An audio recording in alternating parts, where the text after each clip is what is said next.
Bon, bonsoir Jérémy. Bonsoir. Comment, dans ces cas-là, un match aussi particulier, comment tu l'as abordé avec tes joueurs?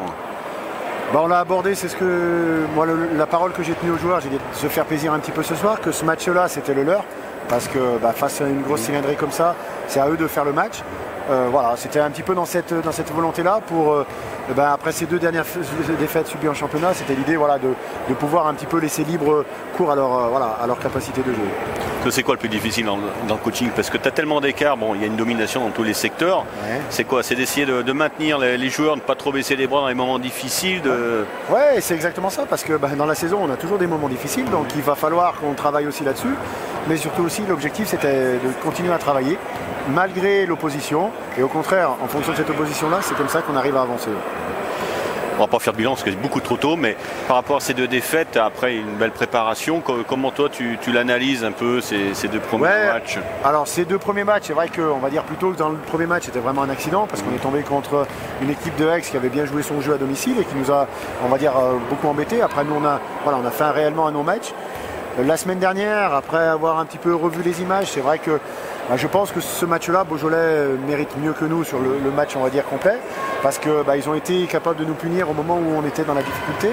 Et à partir du moment où, dès qu'on défendait un petit peu plus fort à l'intérieur, ils ont mis des vrais tirs extérieurs. Et à l'inverse, quand on était plus fort sur l'aspect extérieur, ils nous ont pilonné un petit peu à l'intérieur. Donc voilà, Beaujolais restera, à mon avis, une équipe qui va évoluer dans le haut du championnat. Comme on a dit aux joueurs, il ne faut pas, après deux défaites, commencer à tergiverser. Je crois qu'on a des échéances qui arrivent qui sont importantes. Et puis encore une fois, on a travaillé. Et puis ce match-là nous a permis aussi, j'espère, un petit peu relever la tête par rapport à cette situation-là. Oui, parce que je pense qu'il y a des joueurs qui ont besoin de reprendre un peu confiance, qu'on a revu. Il y a des joueurs qui sont restés un an sans jouer, qui ont peut-être besoin d'accumuler. Tout à fait, oui. Il y a tout un facteur. Et puis, comme je dis souvent, les matchs de préparation, on n'a pas le même enjeu, on n'a pas la pression du résultat aussi. Donc, il faut aussi se mettre dans ces conditions-là. Et peut-être qu'on s'est peut-être pas préparé là-dessus. On s'est peut-être vu trop beau, effectivement, sur les matchs de prépa. Mais comme je dis souvent, un match, on le joue pour gagner. On ne joue jamais un match pour perdre. Donc voilà.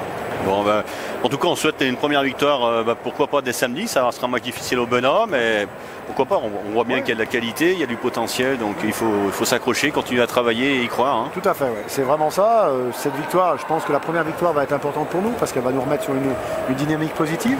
On va tout faire pour aller faire quelque chose à Aubenas, même si on sait encore une fois que Aubenas, c'est toujours assez compliqué d'aller gagner à l'extérieur chez eux. On va mettre tous les ingrédients pour pouvoir faire un bon match et un bon résultat, j'espère, là-bas.